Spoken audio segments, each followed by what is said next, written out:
First, they do not exist. You will never know their names, and they are all that stand between you and those who would do your country harm. Welcome to the world of spooks. We must consider this operation already compromised, which means you must stay absolutely under the radar. You don't have a plan B. The worst kind of psychopath. Come on, John, spit it out. Read the final recommendation.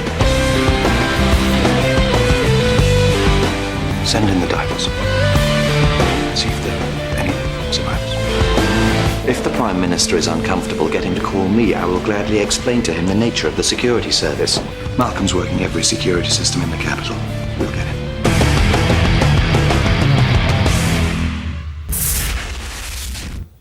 Oh, I hate that bit at the end of every episode. You think, no, it can't be the end.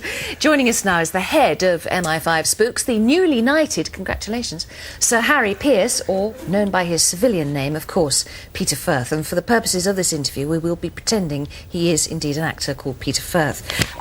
We had the Home Secretary here only last week before, and afterwards I was talking to her. Obviously we know the level of security we have at the moment, and I said, you must get an awful lot of information from the security services. She said, yes, but it's not like Spooks. Isn't that fantastic? So she's obviously watching as well, and I want to thank you personally, because this is the one time in the week when my two big teenage sons will come either side and be allowed to be cuddled while we watch Spooks together.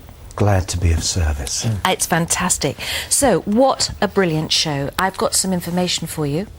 Roz seems to have been turned by some strange group. I don't quite know. They say they're coming to sort out the Americans, so are the Americans giving us disinformation? I think. Yes. I wanted to mention that to you. Yes, yeah. Well, that's actually the... this year we've got a slightly different format, which is we've got one story running through 10 episodes, whereas previously it's been sort of threat of the week. Story loosely, or as you well know, they're very complex stories, but this through story is regarding America's excursions in the Middle East, and particularly the emerging conflict in Iran. It's been suggested that their endeavours are intellectually bankrupt, but our story suggests that they're not, that in fact what they're doing is covertly providing Iran with nuclear weapons in order to give them an excuse to invade. I feel like I'm in an MI5 briefing. I do. If you're watching this, don't tell anybody, because you might have to be killed. Which is a pretty outrageous idea. Yes. Although it does have a ring of plausibility about it, which is one of the strengths of Spooks, is that all the stories have that. Maybe that could be true. Well, the extraordinary thing is you're very often just ahead of what's really happened in the news, which looks as if you are having some kind of information. Well, that's down to the writers, really. They're brilliant. Yeah. Look at what might happen, and then look at what will probably happen, and dramatise it.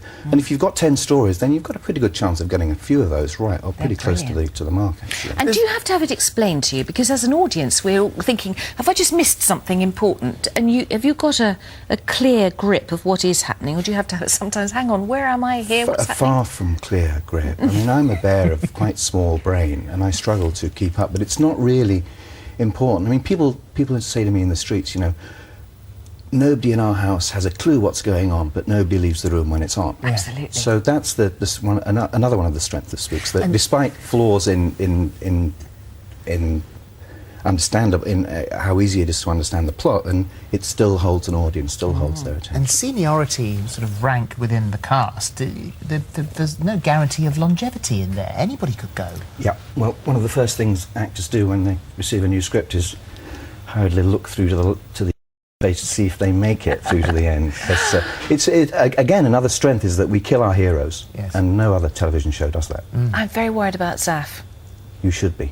Oh, because he's a fantastic character, and I just hope that he's safe somewhere, being held hostage or brainwashed or something. We all hope that he's being held safe somewhere, but we fear the worst. Will it be revealed Don't as ask the him series anymore, goes you'll on? get us all killed. Oh no, okay. Don't say anything. No, else. all right.